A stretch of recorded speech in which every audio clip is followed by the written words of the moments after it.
नमस्कार दोस्तों, स्वागत है आप सभी का झाला एकेडमी पर। मैं इंद्रपाल सिंह झाला स्वागत करता हूं आप सभी का। एमपी पुलिस के जो विगत वर्षों के प्रश्न हैं उनमें हमने पिछले वीडियो में जो लास्ट क्वेश्चन किया था वो यही था, सेकंड नंबर का क्वेश्चन। अब हम इससे आगे के क्वेश्चन पर चलेंगे। आज के वीडियो की शुरुआत होगी तीसरे नंबर के क्वेश्चन से, जिसमें लिखा है एक व्यक्ति एक वस्तु को 550 में बेचता है जिसमें वह क्रय मूल्य का 1/10 लाभ प्राप्त करता है। इसका लाभ प्रतिशत क्या है? तो सबसे पहले हमको क्रय मूल्य पता नहीं है, तो क्रय मूल्य को मान लेते हैं। क्रय मूल्य को हम इंग्लिश में सीपी लिख देते हैं, कॉस्ट प्राइस, जिसको मान लेते हैं एक्स। और सेलिंग प्राइस जिसको विक्रय मूल्य कहते हैं वो तो सवाल में दी हुई है 550। अब वो कह रहा है कि क्रय मूल्य का 1/10 लाभ प्राप्त होता है। तो ज़रा बताइए क्रय मूल्य का 1/10 क्या होना चाहिए? एक्स इंटू 1/10 जो कि हो जाएगा x/10। ये अगर लाभ होता है तो लाभ और क्रय मूल्य दोनों मिलाकर होता है विक्रय मूल्य, यानी कि 550। तो अब हम यहाँ से देखेंगे 10x, तो 10x और 1x मिल के हो गया 11x, बराबर हो जाएगा 550 जीरो। 11 से हम लोग इसको कैंसिल कर देंगे तो 5 बार कटेगा और 2 जीरो आएगा। x का मान जैसे आया 500, हम समझ गए कि कॉस्ट प्राइस मतलब कितनी रहेगी, 500। अब तो कोई भी बच्चा बता सकता है कि 500 की चीज़ अगर 550 में बिक रही है तो 50 रुपये को प्रॉफिट परसेंट कैसे बनाते हैं? 50 रुपये को प्रॉफिट परसेंट बनाने के लिए बटे में आता है क्रय मूल्य यानी कि 500 और इंटू में आ जाता है 100। तो जब इसको काटेंगे तो ये बनेगा 10, तो 10% हमारा राइट आंसर होगा, जो कि ऑप्शन है चौथा। बढ़ेंगे नेक्स्ट क्वेश्चन की ओर। अच्छा, ये भी देख लेते हैं करेक्ट आंसर। बिल्कुल अपने कहा वही आंसर है। नेक्स्ट क्वेश्चन है हमारा क्वेश्चन नंबर 4, जिसमें लिखा है यदि 3x प्लस 2y बराबर 12 तथा xy बराबर 6 हो तो 9x² प्लस 4y² बराबर क्या होगा? इसमें हम लोगों को कुछ भी नहीं करना है, बस ये देखना है कि अगर एक्स वाई का मान 6 है, जो कि बाद में लिखा हुआ, तो उससे हम लोग अजम्पशन का सहारा लेंगे, सोचने का सहारा लेंगे। भाई एक्स वाई अगर 6 है तो एक्स क्या हो सकता है? एक्स हो सकता है 2, और वाई क्या हो सकता है? वाई हो सकता है 3, या फिर 3 और 2 भी सही है, 3 दूना भी 6 होता है, 2 तिया भी 6 होता है। पर ये कंडीशन में से कौन सी सही है देखने के लिए हमको अगली बात को फॉलो करने से पहले फर्स्ट जो लाइन थी 3x प्लस 2y 12, इसमें वैल्यू पुट करके चेक करना चाहिए। जैसे पहली कंडीशन लेते हैं, अगर x 2 है तो 2 तिया 6 प्लस y 3 है तो 3 दूना 6, 6 और 6 12 हो रहा है, यानी कि पहली ही कंडीशन हमारी राइट है। इसी कंडीशन को पुट कर देंगे जो पूछा है उसमें। 9x² लिखा है तो 9x का मान ले लिया 2, तो 2 दूना 4 प्लस 4y² है तो 4, y का मान ले लिया 3, तो 3 तिया 9, ये 4 9 36 हो गया, प्लस फिर ये 4 9 36 हो गया, यानी कि 36 36 जोड़ के 72 अपना आंसर लग जाएगा, ऑप्शन सी। नेक्स्ट क्वेश्चन की ओर मूव करें। ये देखिए 72 आपका आंसर था। नेक्स्ट क्वेश्चन है क्वेश्चन नंबर 5, जिसमें लिखा है एक व्रत में यदि जीवा CD की तुलना में जीवा AB O के अधिक निकट है तो इसलिए हमको पहले क्या बनाना पड़ेगा? एक व्रत। इस व्रत में जीवा कैसे होती है? जैसे एक जीवा ये है, फिर एक जीवा ये है, और केंद्र के नज़दीक जो होगी वो बिल्कुल ये नीचे वाली जीवा होगी, यहाँ पर O केंद्र मान लेते हैं, तो नज़दीक वाली को लिख देते हैं AB, और जो ऊपर है वो है CD। अब ये पूरा गोल तो नहीं बना, लेकिन समझने के लिए काफ़ी है कि CD जो रहेगी वो थोड़ी छोटी रहेगी, किसकी तुलना में? AB की तुलना में, क्योंकि ये केंद्र के नज़दीक रहेगी। तो इससे हम ये ऑप्शन लगा सकते हैं जिसमें लिखा हो कि AB is greater than CD। देखिए AB बड़ा है CD से, जिस तरफ चोंच खुली रहती है ऐसे, वो बड़ा कहलाता है। तो AB बड़ा है CD से, बिल्कुल यही आंसर होना चाहिए। फिर भी हम करेक्ट आंसर देख लेते हैं, बिल्कुल AB बड़ा है CD से। नेक्स्ट क्वेश्चन पे आ जाएं, क्वेश्चन नंबर 6। इसमें लिखा है कि एक मंदिर में 25 बेलनाकार स्तंभ, प्रत्येक स्तंभ की त्रिज्या 28 सेंटीमीटर, ऊंचाई 4 मीटर है। उन स्तंभों की पेंटिंग की लागत निम्न में से क्या होगी? जबकि पेंटिंग की लागत ये है, यानी कि 8 रुपये। हमको जब भी ऐसे प्रश्न मिलते हैं तो हमें बेलन को पेंट करना हो तो वक्र पृष्ठ यानी कि कर्व्ड सरफेस एरिया भी बोल सकते हैं, उसका सूत्र लगाना पड़ता है। वक्र पृष्ठ का सूत्र होता है 2πr/h। एक स्तंभ के लिए ये सूत्र है, लेकिन स्तंभों की संख्या है अपने पास 25, तो यहाँ आगे 25 गुणित में लिख देते हैं, तो 25 स्तंभ हो गए, और हर स्तंभ की लागत रहेगी 8 रुपये प्रति वर्ग मीटर। बस वैल्यू पुट करके हमें गुणा करना है। देखिए 25 का 25 और ब्रैकेट के अंदर 2 ऐसा कैसा, पाई का वैल्यू हो गया 22/7, आर का वैल्यू हम लोग यहाँ से लिखेंगे 28, तो 28 सेंटीमीटर में है। अगर इसको मीटर में चेंज करेंगे तो ये 28/100 हो जाएगा, तभी जा कर के ये क्या बनेगा? सेंटीमीटर से मीटर। फिर हम लोग h की वैल्यू लेंगे तो h तो 4 मीटर में ही है, इसलिए बदलने की ज़रूरत नहीं पड़ेगी। पूरा ब्रैकेट कंप्लीट हो गया और बाहर चल रहा था 8। अब इसको हम लोग जो कट रहा है उसे काट देंगे और बाकी गुणा कर लेंगे। तो यहाँ एक तो हमको 7 चौक 28 दिखाई दे रहा है, एक हमको इस 4 से दिखाई दे रहा है 100 25 बार, ब्रैकेट के अंदर सब कट गया, बाहर के 25 से ये अंदर 25 ब्रैकेट में गुणा होने से कट जाएगा।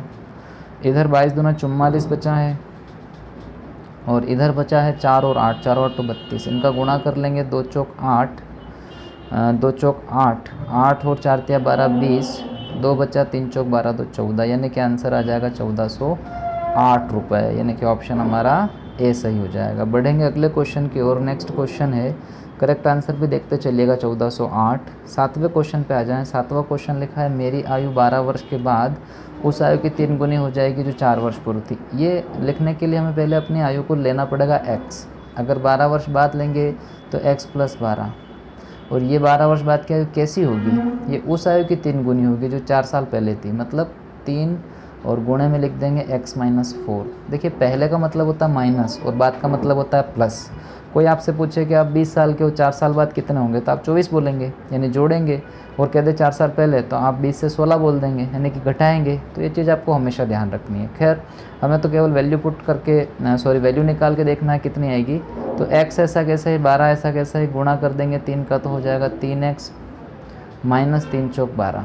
ये 3x और x है तो हम लोग समझ गए, यहाँ 2x बचेगा। -12 + 12 हम जाके चिन्ह बदल के जुड़ जाएगा तो 24। x का वैल्यू आ जाएगा हमारे पास 12, यानी कि मेरी आयु कितनी आएगी, 12 वर्ष। ऑप्शन बी सही हो जाएगा।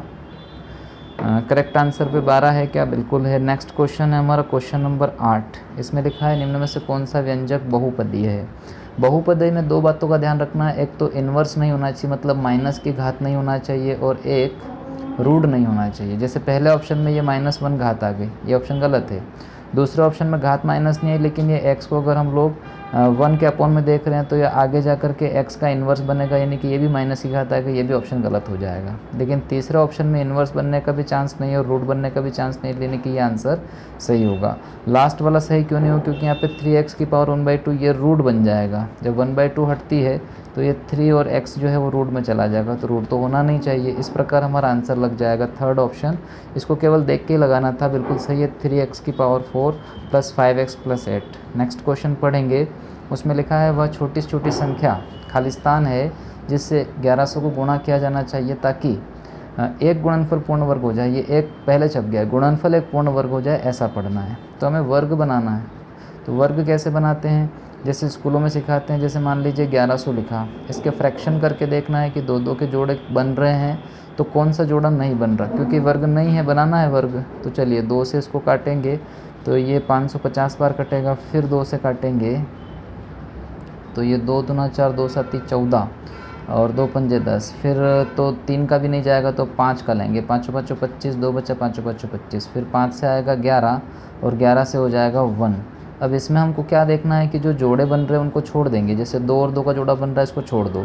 5 और 5 का जोड़ा बन रहा है, ये भी छोड़ दो। लेकिन 11 का जोड़ा नहीं बन रहा, 11 अकेला है, एक 11 की कमी है, तो जो गुणा करना था वो संख्या भी क्या रहेगी, 11। तभी ये पूर्ण वर्ग यानी कि स्क्वायर बन सकता है। तो हमारा आंसर आ जाएगा ऑप्शन ए 11।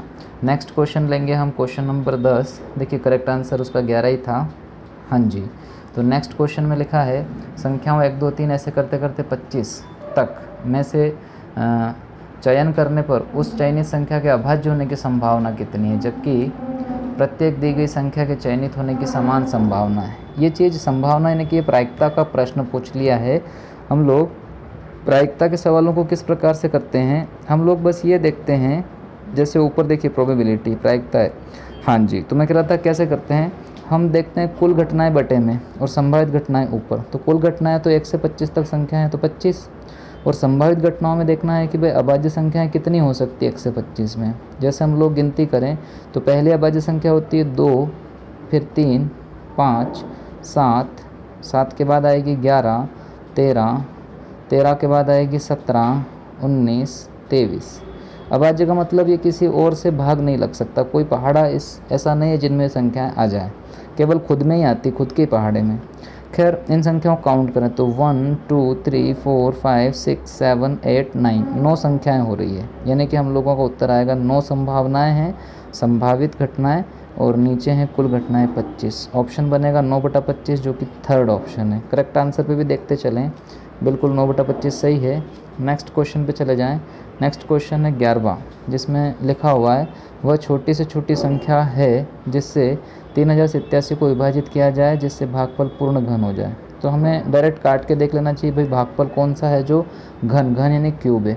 छोटे से छोटी संख्या में छोटा ऑप्शन लेके देखते हैं। अगर इसको 3 से डिवाइड करेंगे तो ये हो जाएगा 3 एकम 3, फिर 0 का 0, 3 दूना 6, 3 नम 27, 1029 घन नहीं होता है, तो ये ऑप्शन गलत है। दूसरा ऑप्शन लेंगे।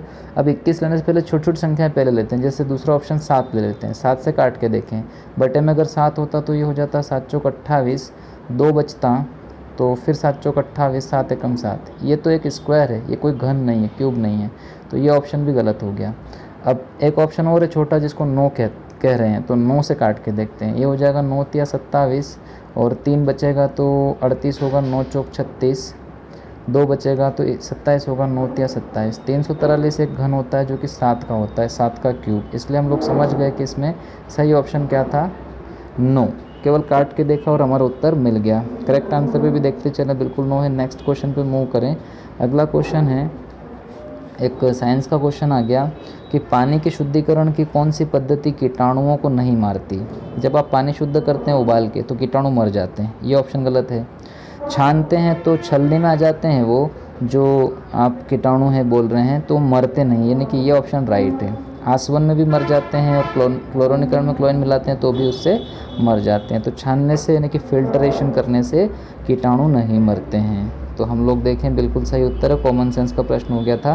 प्रश्न संख्या 13 पे देखें, वह सर्वाधिक सुविधापूर्ण दूरी जिस पर कोई व्यक्ति सामान्य आँखों से पढ़ सकता है, यानी कि आँखों की सामान्य दूरी पूछ रहा है, जो कि हमको वन लाइन फैक्ट पे याद है 25 सेंटीमीटर। 25 सेंटीमीटर की दूरी से आप कोई भी चीज़ पढ़े तो आराम से पढ़ी जा सकती है, न तो ज़्यादा नज़दीक से आप पढ़ सकते हो और न ही ज़्यादा दूर रखने पे आप पढ़ सकते हैं। तो भाई ये 25 सेंटीमीटर देख लेंगे, बिल्कुल करेक्ट आंसर पे लिखा है 25 सेंटीमीटर सही है। नेक्स्ट क्वेश्चन पे आ जाएँ, क्वेश्चन नंबर 14। फलों के रस में मिलाए जाने वाले खमीर में होने वाले अवायवीय श्वसन में शर्करा किस रासायनिक पदार्थ में बदल जाती है, यानी कि फलों के रस में जो खमीर मिला करके और मिला जाता है खमीर, उसमें क्या होता है कि रासायनिक पदार्थ कौन सा बनता है, शर्करा क्या चेंज हो जाती है। तो शर्करा क्या साइट्रिक एसिड बनती है, formic acid, lactic acid, alcohol.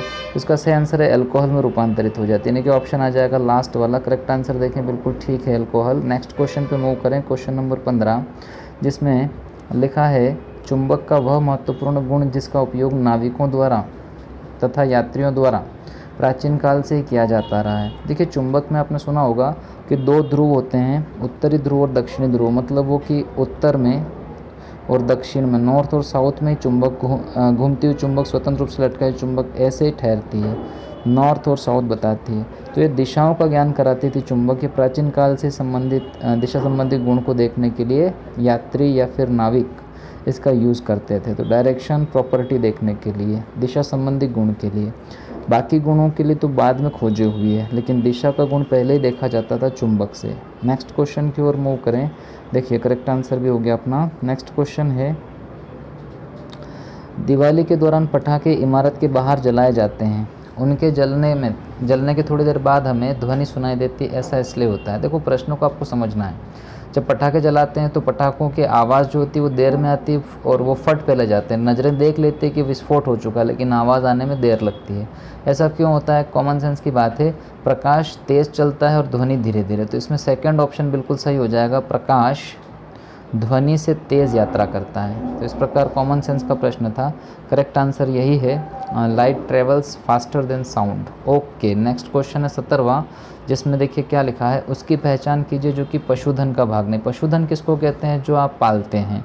घरों में क्या क्या चीज़ें पाली जाती है? मुर्गे पालते हैं, मवेशी पालते हैं, मोर को नहीं पालते हैं, फिर तो बत्तख पशुधन का एक ज़रिया है या फिर पशुधन का एक भाग है। लेकिन मोर अपना राष्ट्रीय पक्षी है जो कि पशुधन में नहीं आता है, यानी हम लोग इसको पार्ट ऑफ लाइव स्टॉक नहीं बोल सकते हैं, पशुधन नहीं बोल सकते। नेक्स्ट क्वेश्चन की बात करें तो अगले क्वेश्चन पे आ जाएं। देखिए, मोर सही आंसर था, हाँ जी। 18वां, पशुओं में न पाए जाने वाले उत्तक का नाम लिखे। वो उत्तक बताना है, वो टिश्यू बताना है जो पशुओं में नहीं होता है। भाई, वसी उत्तक ये तो होता है, तो ये ऑप्शन नहीं लगाएंगे।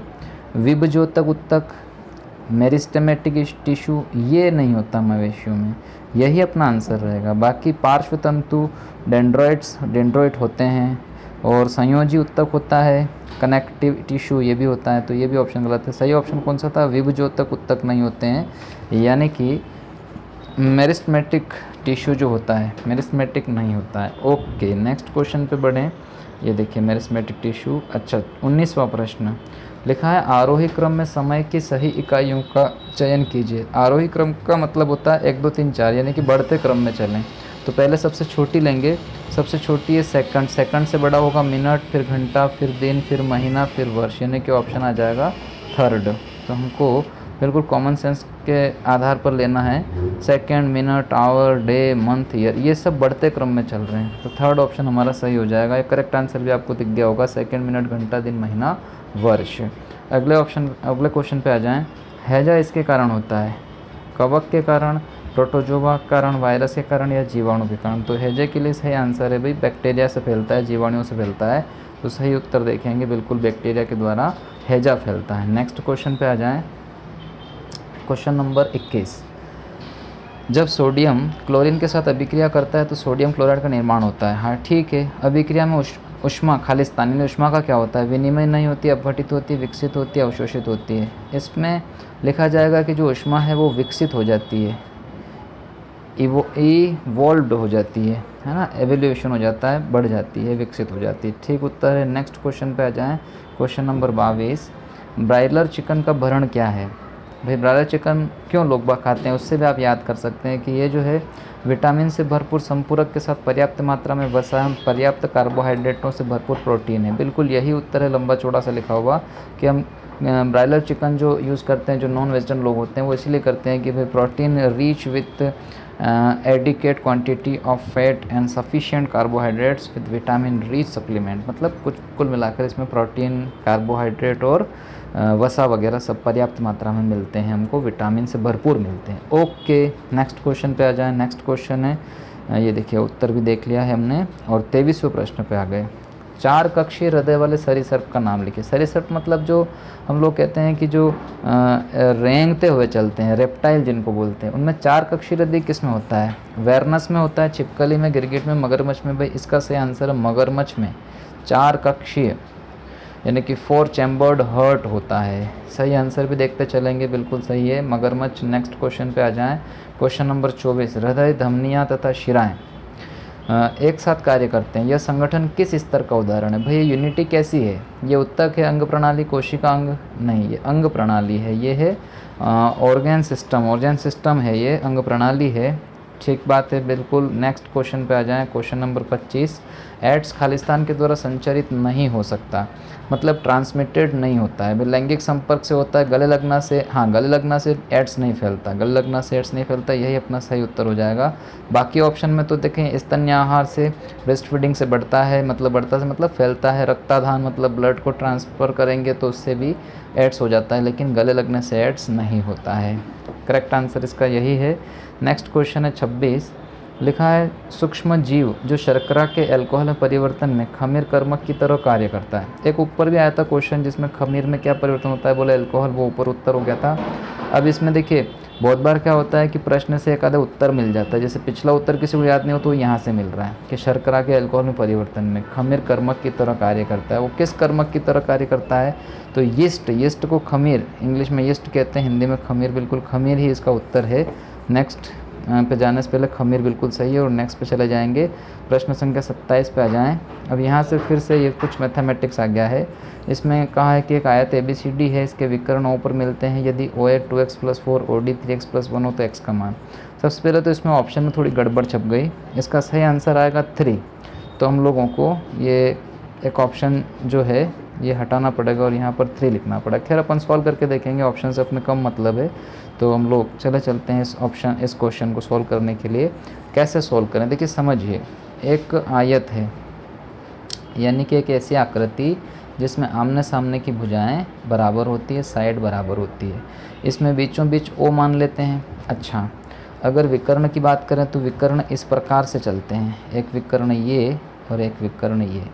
इसकी खासियत होती है कि आयत के विकर्ण जहाँ टच होते हैं दोनों तरफ सेम टू सेम रहते हैं, जितना इधर है उतना का उतना इधर भी है, और ये भी जितना इधर है उतना का उतना इधर भी है। अब प्रश्न के लिए हम लोग अगर अप्लाई करें तो ABCD इसका नाम था, मान लीजिए हम यहाँ पर इसके नाम लिख देते हैं ABCD।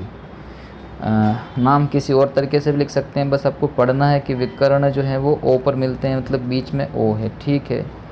OA 2x+4 है, O से A तक ये दूरी कितनी है 2x+4, आधा विकर्ण दे दिया है 2x+4, तो पूरा विकर्ण इसका डबल हो जाएगा, क्योंकि हमने कहा ना 2x4 इधर है, 2x+4 इधर भी होगा, तो ये पूरा विकर्ण। ओके, दूसरे विकर्ण की बात करें 3x+1 है, तो 3x+1 ये भी एक तरफ का ही दे रहा है, मतलब कि पूरा विकर्ण होगा तो बिल्कुल दुगना होगा। और मज़े की बात यह कि आपस में दोनों बराबर होते हैं, क्योंकि बीचों बीच कटते हैं। बस इसको हमें सॉल्व करना और x का मान लेना, तो यहीं से काटपीट हो जाएगी, 2 से 2 कैंसल, 2x और 3x ये अगर एक तरफ आएंगे तो 3x और 2x ये माइनस होगा, तो क्या बचेगा, खाली x बचेगा। इस तरफ बचा देता हूँ, आप समझ गए होंगे। और 4 में से ये 1 माइनस हो जाएगा तो बचेगा 3। इसलिए मैंने कहा था कि ऑप्शन में थोड़ी गड़बड़ है, यहाँ पर पहला ऑप्शन जो हम लोगों को लिखना पड़ेगा 3, तो 3 हमारा आंसर हो जाएगा। ये थोड़ा सा आपके मिसप्रिंट हो गया था, खैर आपको समझ में आ गया होगा, ऐसी उम्मीद के साथ। अब मूव करेंगे अगले क्वेश्चन पर, नेक्स्ट क्वेश्चन की तरफ बढ़ें। क्वेश्चन नंबर है हमारा, इसमें हम करेक्ट आंसर नहीं देख सकते क्योंकि वो 3 सही आंसर है। हाँ जी, अगला क्वेश्चन है, राज ने 10% वार्षिक साधारण ब्याज पर 5,000 रुपये का ऋण लिया और उस धनराशि को 15% चक्रवृद्धि ब्याज पर अन्य व्यक्ति को दे दिया। 2 वर्ष बाद उसे क्या होगा? भाई जाहिर सी बात है, फ़ायदा होगा, चक्रवृद्धि ब्याज ज़्यादा मिलता है और रेट वैसे ही ज़्यादा है। हमको बस ये देखना है कितना फ़ायदा मिलेगा। साधारण ब्याज में अगर देते हैं तो रेट 10 है और रुपये 5,000 है। देखो एक छोटा सा हम कैलकुलेशन कर लें, साधारण ब्याज बराबर मूलधन 5,000 गुणित दर 10% गुणित समय दिया है 2 वर्ष, तो इंटू 2। थोड़े से बड़े अक्षर मुझे लिखने पड़ेंगे, तो मैं इसको थोड़ा सा इन ऑप्शन को भी ऊपर ही लिख देता हूँ, आपको तो केवल समझना है, वैसे भी कलर चेंज समझ में आ जाएगा। देखिए मैं कह रहा था कि मूलधन गुणित दर गुणित समय लेंगे, तो यहाँ से शुरू कर देता हूँ। 5,000 गुणित दर 10% गुणित समय 2 साल और बटे में हो जाएगा 100, तो एक ब्याज तो यहाँ से आ जाएगा जो कि कितना आएगा, तो 10 दूना 20 और 20 पंजे 100 मतलब 50। 10 और 2 का गुणा करें तो 2 जीरो पहले लगा दें और 5 दूना 10, 1,000 रुपये आ रहा है। अब बस हमको चक्रवृद्धि ब्याज देखना है, ये 1,000 याद रखना आपको, क्योंकि मैं मिटा दूंगा, जगह कम पड़ रही इसलिए मिटा रहा हूँ। 1,000 रुपये अगर ये था, यहाँ पर लिख देते हैं, भूल ना जाएँ, 1,000 रुपये मिल रहा था साधारण ब्याज। चक्रवृद्धि ब्याज कितना होगा? तो चक्रवृद्धि ब्याज कैसे निकालते हैं, आपको पता है कि 5,000 लिख देते हैं और फिर 5,000 पे ब्याज कैसे प्रूव होता है, तो 2 डंडे खींच देते हैं, 2 वर्ष में ऐसा ही होगा। और रेट 15% है, तो दोनों डंडों पे 15% लेना है। एक डंडे पर तो नहीं बढ़ेगा, लेकिन दूसरे डंडे पे जरूर ब्याज मिलेगा। कैसे? इसका 15% निकालने का सबसे अच्छा तरीका है, 1% 50 होता है, तो 15 5 75, 750। 750 इधर भी आएगा, लेकिन इस 750 के नीचे फिर 750 का भी 15% निकलेगा, तो इसका 1% 7.5, मन में गुणा कीजिएगा तो 15 0 0 15 5 75, 15 7 105, 105 ने 7 अगर जोड़ेंगे तो 112, और 7.5 बोला था इसलिए 2 अंक छोड़ के पॉइंट यहाँ भी डल जाएगा। कुल मिला के हम जोड़ेंगे तो 7.5 1500 1500 और 112, तो ये हो जाएगा 1612.5। तो कहाँ था, 1,000 था, और कहाँ इस पे मिल रहा है 1612.5, मतलब ये 612.5 का फ़ायदा हो रहा है। 612.5 ये पहला ही ऑप्शन था कि गेन रुपीज़ 612.50, या फिर हिंदी में लिखा था 612 रुपये 50 पैसे का लाभ। करेक्ट आंसर भी हम लोग देख लेंगे, बिल्कुल सही बात है, 612.50 का लाभ। नेक्स्ट क्वेश्चन पे आ जाएं, क्वेश्चन नंबर 29। देखिए क्या लिखा है, एक डायग्राम दिया है जिसमें कुछ नक्ती दिए गए चित्र में ABCD, और कोण से डायरेक्ट आप पढ़ें, कोण कैसा है। ABCD तो 2 समांतर रेखाएं, इसको बोलते समांतर रेखाएं चल रही है, ठीक है। समांतर रेखाओं में ABO 110 दिया, ABO मतलब ये यहाँ की वैल्यू दी जा रही है, यहाँ पे यहाँ मैं लिख देता हूँ 110, ठीक है। अच्छा, और क्या दिया है, OCD 110, OCD मतलब बीच वाले के यहाँ लिखा जाता है, C के यहाँ, तो 110। अब हमसे यहाँ पर 100 है ना, हाँ। अब हमसे पूछा BOC कितना है। अब मैं एक काम करता हूँ, एक बार और इस डायग्राम को बना देता हूँ, थोड़े से ऑप्शन भी आपके सामने रहेंगे तो आपको समझ में भी अच्छा आ जाएगा। डायग्राम में ऐसा है कि एक लाइन थी, फिर नीचे आए, फिर ऊपर गए थोड़ा सा, और एक लाइन आ गई। अब यहाँ का जो कोण है वो तो दिया है 100, ठीक है, और इस तरफ का कोण दिया है 110, ठीक है। ये हमने ऊपर रख के देख ही लिया था, हमको पता है।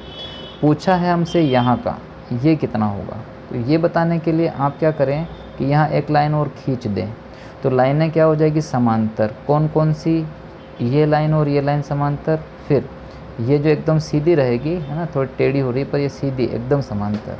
तो समांतर रेखाओं में कोण जल्दी ज्ञात हो जाते हैं। कैसे? समांतर रेखाओं में जो सामने सामने के कोण होते हैं, जिनको हम लोग आमने सामने के कोण, पास पास के कोण बोलते हैं, उनमें ये लॉजिक चलता है कि जैसे ये 100 है तो ये पास वाला जो कोण होगा यहाँ वाला, ये 80 होगा। बोले क्यों? क्योंकि 100 और 80 मिलके क्या होता है, 180। तो त्रिभुज के 3 कोणों का जो 180 होता है, उसी प्रकार से हम लोग समांतर रेखाओं के दोनों सामने सामने के जो कोण होते हैं, जिनको हम लोग आसन्न कोण भी बोल सकते हैं, वो 180 होते हैं। तो ये समझ में आ गया कि यहाँ पर चलेगा 80, पर हमें ये 80 नहीं फाइंड करना, कोई बात नहीं। अच्छा, ये 110 था तो ये वाला कितना होगा, 110 और 180 में जो डिफरेंस होता है वो होता है 70। तो देखिए यहाँ पर होगा 70। अगर आप लोग समझ रहे हो तो यहाँ पर अगर 70 है और यहाँ पर 80 है तो बीच का कोण कितना होगा भाई, एक रेखा पर पूरा कोण तो 180 होता है। एक तरफ 80 आ गया, एक तरफ 70 आ गया, और बीच का थोड़ा सा हमको यहाँ पर ज्ञात करना था, तो ये आ जाएगा ऑटोमेटिक। कैसे? 80 और 70 150, 150 और 180 का डिफरेंस है 30। तो यहाँ का कोण कितना होना चाहिए, 30 डिग्री। यानी कि ऑप्शन 4 हमारा क्या हो जाएगा, आंसर। नेक्स्ट क्वेश्चन की ओर बढ़ेंगे। अगला क्वेश्चन है क्वेश्चन नंबर 30, जिसमें लिखा है यदि एक वर्ग का क्षेत्रफल 16 वर्ग सेंटीमीटर। भाई वर्ग कैसा होता है, ऐसी आकृति जिसमें चारों भुजाएं हमको बराबर लगे। इसका अगर एरिया 16 है तो हर भुजा का वैल्यू आ जाएगा 16। कैसे भाई, a की घात 2 बराबर 16। वर्ग का जो क्षेत्रफल होता है भुजा की घात 2 होता है। तो यहाँ से a का मान आ रहा है 4। अगर a का मान 4 आ रहा है तो हर भुजा 4 है। अब आगे पढ़ेंगे तो वर्ग की भुजाओं के मध्य बिंदु को जोड़ने वाली रेखाएं, मध्य बिंदु ऐसे होते हैं बीचों बीच, चारों भुजाओं के बीचों बीच मध्य बिंदु, इनको जोड़ने वाली रेखाओं से निर्मित वर्ग का क्षेत्रफल ऐसे जोड़ेंगे आप, ऐसे ऐसे, इसका क्षेत्रफल चाहिए। तो इसका क्षेत्रफल निकालने के लिए आपको ये देखना है कि हर भुजा अगर आपके पास a का मान 4 दे रही थी तो बीच बीच में टुकड़े हो गए तो 2 2 हो गए, सब तरफ 2 2, हर तरफ 2 2, सब तरफ लिखना नहीं है, बस एक ही तरफ से समझा देता हूँ मैं। यहाँ एक त्रिभुज बन रहा है, ये भी 2 है, ये भी 2 रहेगा, तो बीच वाला कर्ण है। कर्ण में पाइथागोरस प्रमेय लग जाता है। कर्ण की घात 2 बराबर लंब की घात 2 धन आधार की घात 2। तो भाई कर्ण की घात 2 क्या आएगा, लंब इसमें 1 ले लेते हैं और आधार 1 ले लेते हैं, तो 2 का स्क्वायर 4, फिर 2 का स्क्वायर 4, तो ये तो 8 आ रहा है, पर घात 2 है, घात हटेगी तो √8। अब जैसे हमको भुजा मिली √8, हम इसका क्षेत्रफल बता सकते हैं। क्षेत्रफल के लिए फिर इस फॉर्मूले का यूज़ कर लेंगे a²। अगर a का मान √8 है तो a² का मान हो जाएगा √8, बाहर आ जाएगा स्क्वायर होते ही, मतलब आंसर आ जाएगा अपना 8, जो कि ऑप्शन सेकेंड पे लिखा हुआ था। इसका करेक्ट आंसर देख लेते हैं, बिल्कुल यही है 8। तो इस प्रकार से पूरा पेपर आज जाकर सॉल्व हो गया है। जितने भी वीडियो बने हैं उनको आप ध्यान से देखिएगा। वीडियो में किसी प्रकार की कमी लगे तो आप ज़रूर बताइएगा। आगामी परीक्षाओं के लिए आप सभी को बेस्ट ऑफ लक। अगले वीडियो मुलाकात होगी, तब तक मुस्कुराते रहिएगा। धन्यवाद। जो नए व्यूवर हैं कृपया चैनल को सब्सक्राइब कीजिएगा। जो भी आपको महसूस होता है ज़रूर बताइएगा। कमी लगने पर कमेंट करिएगा, यदि अच्छा लगता है तो भी कमेंट करके बताइएगा, और जानकारी उपयोगी लगने पर अपने दोस्तों के साथ शेयर कीजिएगा। धन्यवाद। मुलाकात करेंगे अगले वीडियो में।